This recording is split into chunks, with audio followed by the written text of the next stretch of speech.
Testing, testing. Hello, everyone. Good morning. Good morning. I feel like a kid. As a, Yeah. you're just gonna be swinging. Yeah,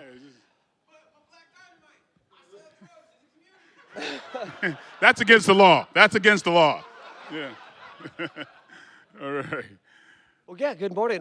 So, how have these fine folks here in Raleigh been treating you this weekend? Very nice. I'm really having a good time being here. Thank you. Yeah. Is this your first time here in the Raleigh area? I'm afraid to say so, because I think I was here a long, long time ago, like 7 or 8 years ago. But somebody will probably know that before I will. It feels familiar, but I haven't done one of these in about that amount of time. A convention. Yeah, I haven't done a convention in a long time. Luckily, because I've been pretty busy, kind of. I mean, that's a good problem to have. Yeah. That's a good problem to have. So we're hanging out here on a Sunday morning. So I have to ask this because every day when I get here, we're sitting in the green room and people are like, oh, what's your schedule like today? And I started by mentioning your name, and every time I did, the response was, oh, you get to work with Michael. Like, tell him I love him. Well, tell them I love them as well. How does that feel to have that respect from your peers at shows like this? I mean, it's great, but it's a little weird for me because I so look at myself as a regular guy that does an irregular job, and so I mean, it's weird for me because I forget people. I don't see myself the way other people see me. You know what I mean? So it's always weird. And so, I mean, almost every day of my life, I don't remember that I'm recognizable. And sometimes that's good, sometimes it's bad, because I'm like, yo, man, why are you looking at me like that? We got a problem? And they're like, oh, aren't you the guy that's from Spark? Oh, I'm sorry. I just saw you looking like this. And I'm from Brooklyn originally, so I'm like, that. But I forget. And sometimes my wife is, she's like, no, this person recognizes you. Don't go to DEF CON 2 or whatever. And so that's like, oh, shoot, that's right. Because my heroes were never actors, right? So, even though I'm in Hollywood, I'm not of Hollywood. I don't care if somebody's rich or famous. I mean, you could be a billionaire, but if you're an asshole, you're an asshole. And so it doesn't. So I've never been impressed by, the limelight or whatever. And so it's never meant anything to me. So I don't think about it meaning anything to someone else. And so I just think, you should be judged off of the person that you are. I don't care how famous you are. So those things just kind of, because I know a lot of very famous, like, people who, that I wouldn't put in the same category as the good people that take care of their families, who have, live a certain code or whatever. I don't judge them as higher than the average folks. Right. So that's the way I look at things. So I don't assume people know, or look at me that way. So yeah. Long-winded way of it. Yeah. That being said, have you had a moment during your career, whether it was on set, whether it was at a comic convention like GalaxyCon, where you did see another celebrity and you kind of fanboyed out a little bit? No. Well, there's been times where, not at there was a guy named William Smith. He's passed away. Not that Smith. No, not him. There was a man named William Smith. He was one of my first people that I was a fan of. He did a show called Rich Man, Poor Man. It was like the first miniseries on television, and I just it was something I was fascinated about this guy. He was like a Navy SEAL. He spoke several languages, but he was really, like, powerful. Like, he was like a man's man. He was like, he played in Westerns. He was a really tough guy. And I saw him at a Comic-Con, and I'm like, man, that guy changed my life because it was one of the first people I said, you know, I want to be like that guy. And I researched him.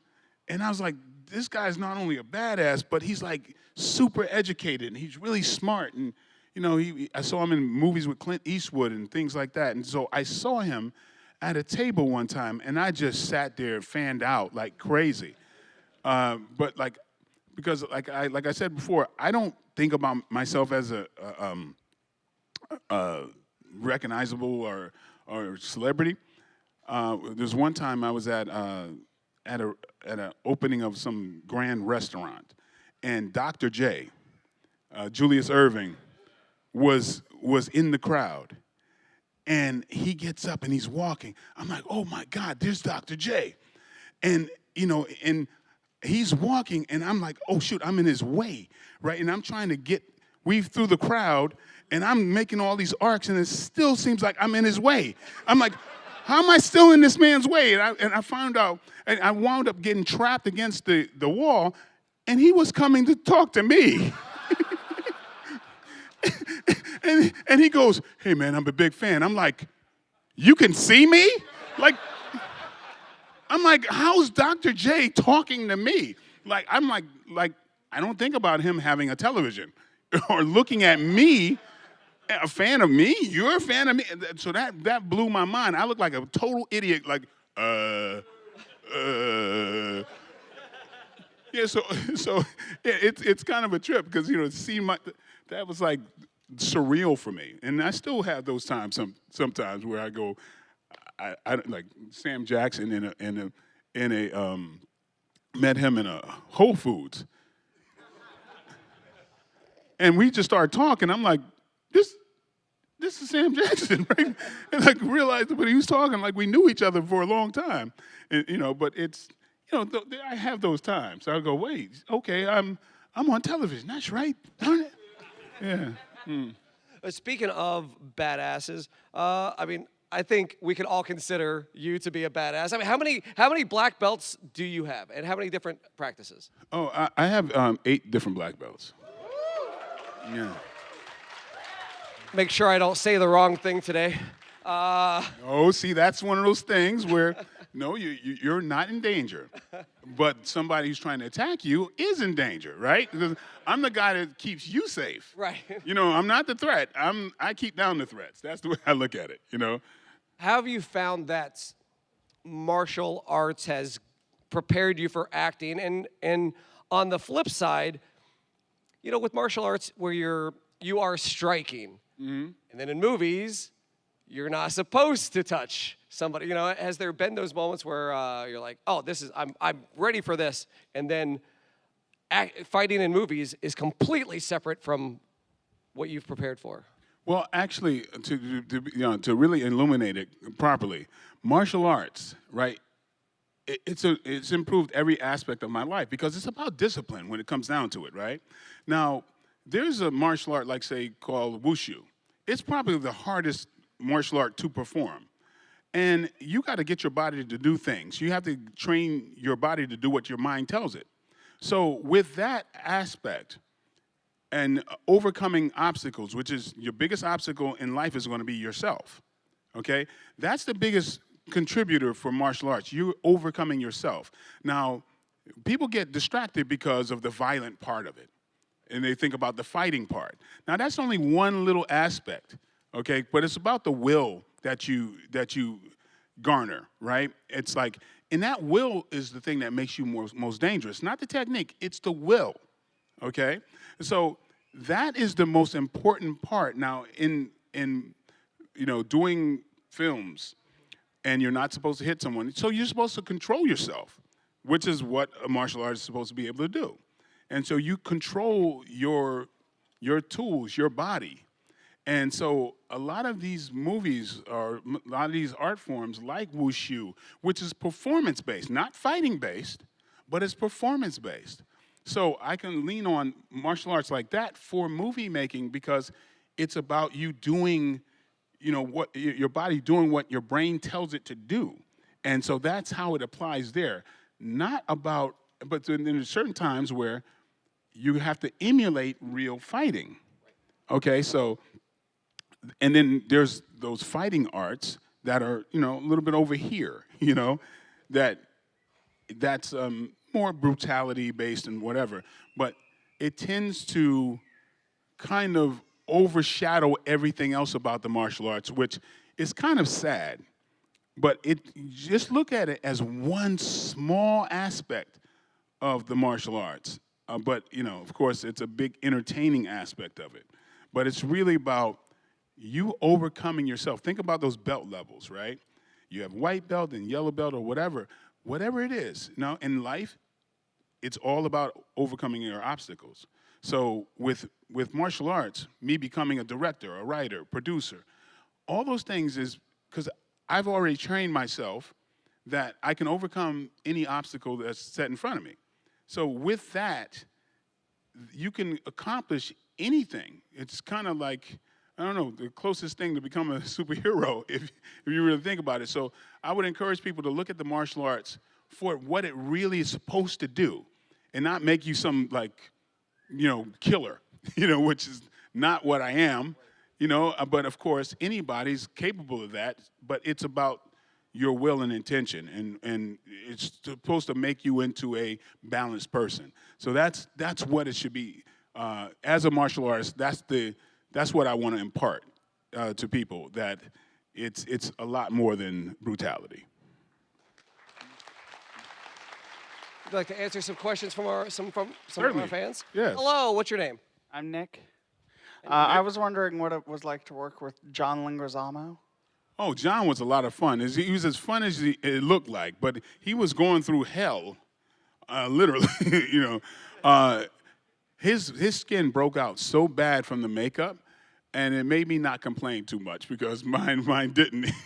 But John was a trooper because we'd be in that makeup chair beside each other, and he with sores on his face and having to put glue on those sores every day and not know if this was going to be permanent or not. That guy really put in 110%, and it showed in his performance. Thank you. Thank you. Hello. Hey, how you doing? Michael, just want to say nice to meet you again. We met yesterday. I wanted to ask, during that one scene in Blood and Bone when you had to fight those prison guys, when you did I don't know how you call it, like the freaking fast move with the shiv, how many takes did it take y'all to get that scene perfectly right? Yeah, far more takes than I wanted. That was really designed to be a oneer, but a lot of the guys just, I don't know, some about big stuntmen, they don't move as well as the smaller guys. And it's like, oh boy, it was like I had my stunt coordinator say, just hit him for real. And I was like, I can't do that. But even though I'm tempted, because because I'm trying to move fast, right, like in real speed, so I could go throw a punch by them, and then they're reacting too slow. It's like, got to do it again. So that's why he was saying, just hit him. We'll ask for forgiveness later. Just hit him, but I didn't want to do it. Yeah. Thank you. Thank you. Okay. Hello. Hello. My question is, what's your favorite scene you did in Spawn? Ooh, favorite scene in Spawn. Favorite scene in Spawn? Shoot, man, it was a little rough doing that stuff because being encased. When I'm completely in that costume, the only part of my body that's exposed is my eyelashes. Wow. Because even my eyes are covered with a contact lens that's that big and really thick. And so, my favorite scene in Spawn, probably the scenes when I wasn't in makeup. All of those, all three of those. Yeah. Thank you. Thank you. Yeah. Hello. Hi. I'm Hello. Carla. So I loved your roles for anything martial arts related, but my love grew for you from watching Why Did I Get Married? So Okay, yeah, I knew it was going to happen. Just go ahead, get your Marcuses out. Go ahead, go ahead. So Okay. I know that Tasha Smith is a really nice person in real life, but how did it feel to be around Angela's character? Well, I mean, Tasha Smith, well, I don't know if you know about this, but we used to date before the movie. And we tried to keep it a secret, right? We were like, oh, this chemistry is gonna work because we already know we have chemistry, and we were gonna keep it a secret. But like, you know how they say that guys talk? Well, women do. Because one day, I come to set and I say, good morning to Janet. I'm like, hey, good morning, Janet. And she's like, good morning. And I'm like, what the? And I say, good morning to Sharon Lil, and then she's like, oh, hey. And I'm like, I go straight to Tasha. I'm like, did you say something? And she says, yeah, I told him. I was like, man, but then the cat was out of the bag. And then every time we were anywhere, and, even though like I was, married at the time, like people were like, what's up with you guys? I'm like, no, that was like before, so now you're, so we've been great friends, and it was great working with together. I mean, never had an argument with her ever in life, but we played arguing couple in the movie all the time. But no, it's and she's one of the sweetest people you'll ever meet. It's all bark, no bite. Yeah. Thank you. Thank No you. problem. Hello. Hey, how's it going? My name is Jason. Jason. Very big fan. I was really excited when you got the chance to work with Lateef Crowder and Falcon Rising. What was that experience like? Any interesting stories with you and him? Lateef and I probably worked out 50 times together before that. Lateef is one of the guys that's over my house. We watch the UFC fights and we train together and all that kind of stuff. And I attended all of his, like every one of his promotions when he's getting promoted to different levels in capoeira because we're like family. So that's just like, doing a scene with your brother. Yeah, so it's super easy. Yeah. Thank you so much. Oh, no problem. Yeah. Hello. Hi, my name is RJ. Nice to meet you. You as well. My question. Well, first off, I want to say, I think you're an amazing actor. I think Black Dynamite and everything. I loved you in all those movies, and I honestly want to know about one of your more side characters in The Dark Knight. How is it like to work with Heath Ledger as the Joker, and if you have any personal stories interacting with him? Well, it was amazing working with Heath Ledger. The sad thing is that people want to write this narrative that Heath was, possessed by demons or because he was doing a dark character that overtook, he was like some method actor. He wasn't like that at all. He was having fun on set. A lot of times when you try to leave him alone, he's initiating the conversation. We trade. We were both kind of like amateur magicians, and so we would be on set doing all kinds of like magic tricks and little things, But he was a lot of fun. I mean, I think it showed in his performance because he would have fun doing these things, like when he would use a hand sanitizer coming out of the room. Like he was having a ball. And so it's sad for me to think that, people think it's some Hollywood thing that took him down when he passed away when he was working on the Imaginarium of Dr. Parnassus, not even Dark Knight. So that was another movie that happened. So, I mean, yeah, he was a real cool guy. And I think some people might have heard the story of, like, I realized the first day working with him, he was in makeup for 4 hours and not on camera. He just did that for the sake of the other actors. And so, I mean, I had to ask that question to figure it out. So he was that type of guy, real wonderful actor and great guy to work with. He'll be missed, but thank you. Okay. Thank you. Hello. My name is Corey.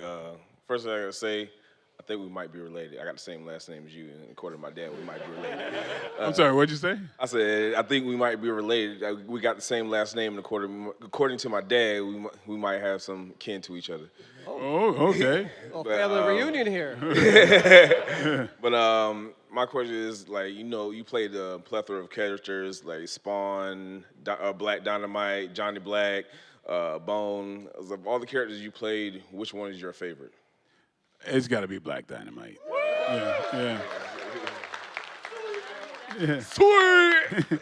Yeah, because I mean, it's one thing. Like if you're casting a movie, there's every department there to make you look good, right? The makeup, the wardrobe, everything, right? And so a lot of times when people praise that character, it's like, hey, man, I take I get the benefit, but it's a whole team that's behind that, right? But it's something about coming up with a character from your mind, and it resonates with other people that is so much more rewarding. And so with me having this idea of this character and laughing to myself and people thinking I'm crazy because I see the whole movie and I'm laughing and I'm going, oh my God, a nunchuck scene with Richard Nixon. And I'm laughing and I'm going, now, is this funny to anyone else but me? And to take that leap and go out and have it done and then find that I'm not just crazy and other people think it's funny too, it's nothing more rewarding than that. So Black Dynamite stands out by itself. I agree. And you got to bring it back in an animated form as well. Yeah. Hello. Hello, gentlemen. Hello, sir. I just want to say my name is Adam. And what was the most difficult stunt that you ever performed in a movie or TV show? Oh, most difficult? I think probably the most crazy stunt that I've done is got to be on Exit Wounds. Oh, okay. Exit Wounds, that's not a stunt double that's hanging from the helicopter and taken like off in the distance. I had a stunt double that I mean, there was this scene where at the end, after he knocks Steven Seagal down,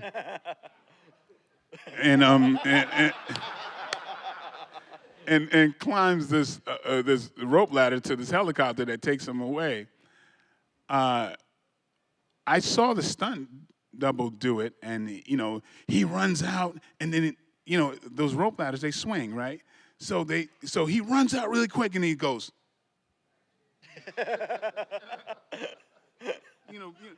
And it's like, all right, So the director says, okay, I want you to run out and grab onto the ladder and just get. And so my thing is, I'm just going to go like I'm trying to get the hell out of here. I'm not going to run really fast and then go. So I just did what was natural. And I ran out and I grabbed it and started climbing up just with my hands and kept my feet. And I just went whoom, up the ladder. And they were like, okay, we got to get the stunt double to try to emulate that. But how about if are you okay with the helicopter taking you a few feet up? I'm like, no problem. And that turned into, are you okay with... And so next thing you know, the helicopter is taking me blocks away above, all the buildings, and I'm like, this is kind of fun. And there's a massive amount of wind that's there, but I climb up and I hook myself onto the thing. You can't see that I'm hooking myself onto it. They're safetying myself, but I'm like, man, this is absolutely fun. But that was me because the stunt double didn't. The stunt double is not thinking about the character. I'm thinking like the character. So I'm like, this is real. I got to get away. So this is what the character would do. So, that's probably the craziest stunt. And, I only told my wife about it after I did it. Yeah. Thank you, sir. Okay. Thank you. Hello. Good morning, sir. Morning. I was a huge fan of last year's Outlaw Johnny Black. For those who haven't seen it, I cannot stress how much heart and soul you poured into that film. So cheers to you and all you've done. My question's going to be a bit easier.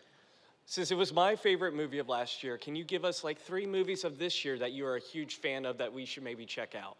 Of mine or other? Anything. Oh, Yours or anyone's?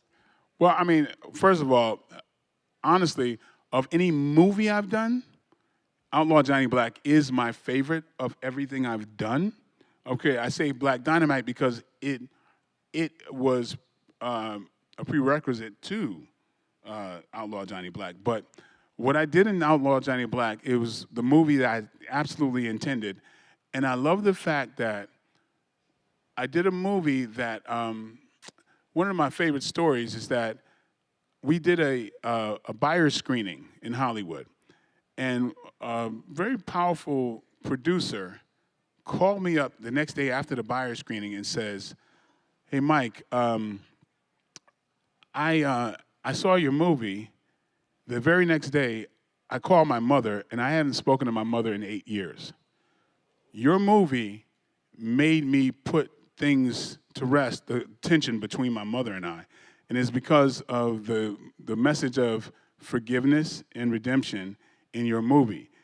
For me, that was the best accolade I could have ever gotten. And you know, unfortunately, during during Outlaw Johnny Black, we're dealing with a strike and in the COVID and everything else. But like people like yourself who keep discovering the movie and are surprised by the messages that are within the comedy and everything else, that means a lot to me.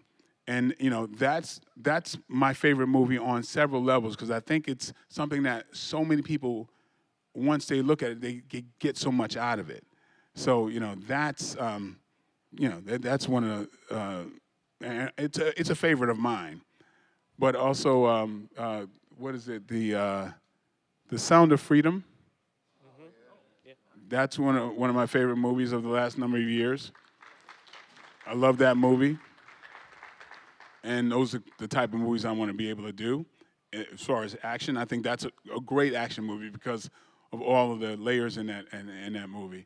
And I'm happy to say I've got some coming out that I think you're gonna enjoy.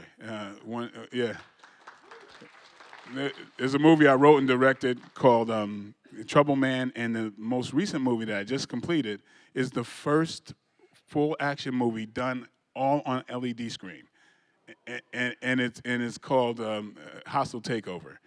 And I probably do more fighting in that movie than any movie I've ever done. Yeah.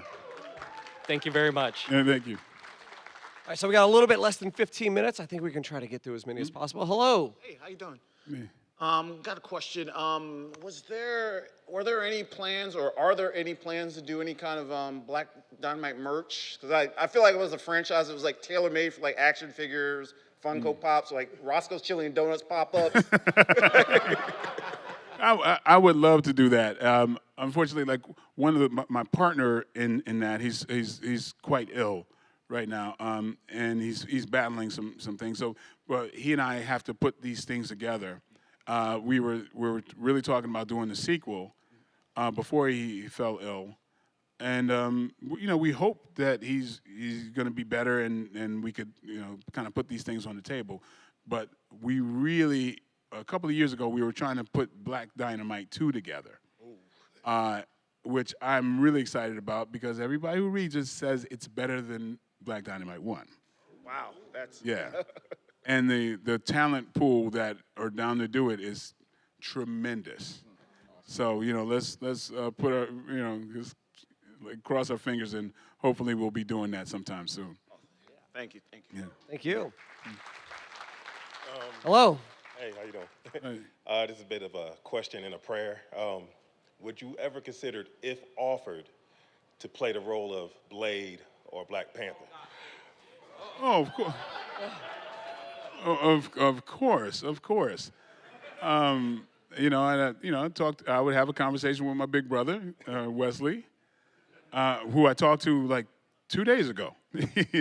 And watch out for he's doing a new platform called Daywalker, so look out for that. Yeah. And so yes, I would. I would absolutely. I've now done Blade in the video game, in Marvel Midnight Suns, and I'm about to do another one where I play Blade. So live action would be lovely. Yeah. Hello. Hey. One question. What is your favorite scene from Blood and Bone? Favorite scene from Blood and Bone has to be. Oh boy, thank you. I've never been asked that question, and now I got to think about it. Favorite scene from Blood and Bone.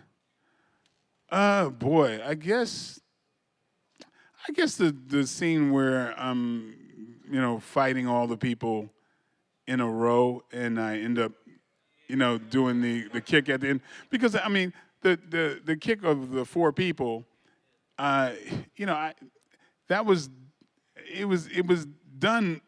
Actually, I was going uphill. I wish we organized it, downhills, because I could have, had more time in the air.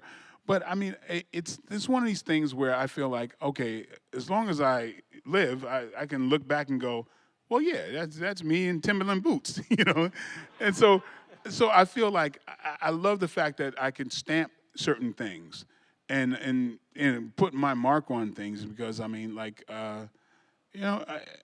it's the gift I've been given, and that I'm able to share with everyone else. So that timestamp it means a lot to me. So I would say it's that. Thank you for that question. Great question. Good afternoon. Good afternoon. Slightly nervous because you're like one of my heroes, so Well, thank you you for that.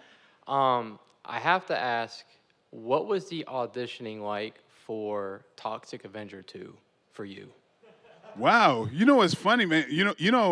Ron Fazio was here yesterday. Oh wow. He's a Toxic Avenger, and we went and had dinner last night. I hadn't seen him in 34 years. Wow. Yeah, so for Toxic Avenger, I was supposed to be a day player. That was supposed to be it, right? But I found that I had a kind of creative and director's kind of eye on that movie. And that kind of set the pace for the rest of my career, because I was just soaking up all kinds of stuff. And I started making suggestions that people, started going, oh, wow, yeah, that's not a bad idea. And then so in that movie, I became a choreographer. I did like 4 different scenes. I even doubled the Toxic Avenger. And I taught everybody the martial arts stuff in different scenes. And so then I became one of the main characters in the thing. But I was supposed to just get killed, and that was supposed to be it. But, I stayed on, so I ended up doing Toxic Avenger 2 and 3. So, yeah, so the auditioning process was just, I'm thug number 3, But, I kind of stayed, kind of overstayed my welcome. Well, it's and now it's history. So, yeah. I found who I was, kind of started. There's the beginning of finding who I was. Yeah. Awesome. Thank you. Thank you. Yeah. Hello. Good morning. I'm Patty. This is going to sound a little silly, but one of my favorite movies is Silverhawk with Michelle. Really? Yes. Okay. And I was wondering if there's any kind of anecdote or anything you might say about that.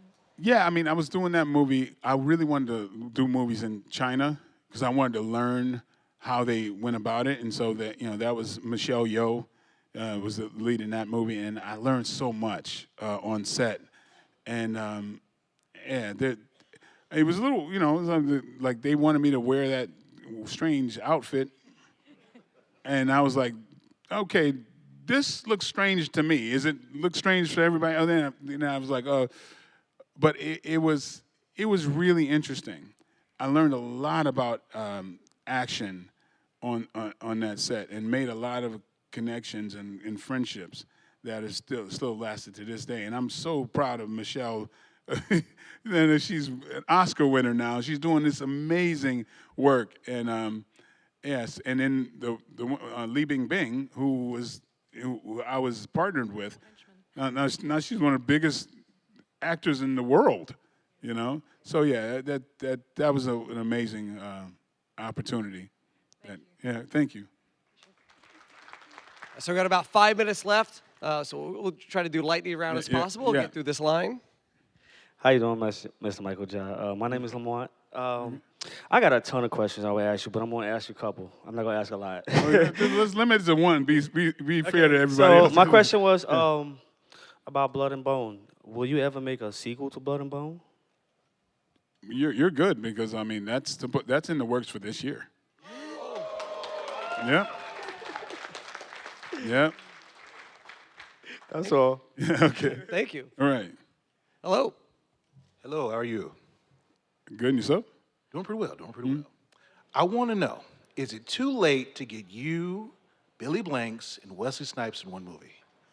To what? Is it too late to get you, Billy Blanks, and Wesley Snipes in one movie? In one movie? No, it's not too late. We're all alive, so. Trying to make that happen ASAP. Okay. yeah. Hello. Hello. So my question is, outside of your own films, do you have a favorite or most memorable action scene that you just kind of stand back and like, oh, that's incredible, that's some next level stuff? Oh no, not for me because I'm very critical of myself. I'm saying like in other movies, like not your own movies, like other action scenes. Oh, I mean, I feel like I want to do a scene that might rival Meals on Wheels with Jackie Chan and Jet Li, Jackie Chan and Benny the Jet. I think it was one of the greatest fight scenes ever, and so you know that scene is amazing to me. It hasn't been surpassed, so I'd like to rival that one day. Thank you. All right. Well, that was the same scene that came into my head. Oh. Yeah. Hello. Michael, how are you? Well, find yourself. Great. Excuse my nervousness, but yes, I love Silverhawk. I loved you as Morris and Miss Lee as Jane. I love how you guys, even though you were at first the bad guys, you weren't what's the word? Some played out thugs. Right. You were a team. You two worked together to fight as one against this superhero. And then at the end, thank God they didn't kill you off. Sorry, spoilers for everyone. But, it was just perfect. And I love how your character, Morris, was, like, really sweet to Lee. Like, not in a, oh, she's a woman, I have to protect her. No, you were, like, care about her. And I loved how you did that. Yeah, it changed while we were shooting. They started to believe, like the director, I remember him coming to me, he said, "We're going to change your character." And it's not Shredder. I mean, I'm sorry, I was doing Shredder's voice. But he's like, "We're going to make you two a couple.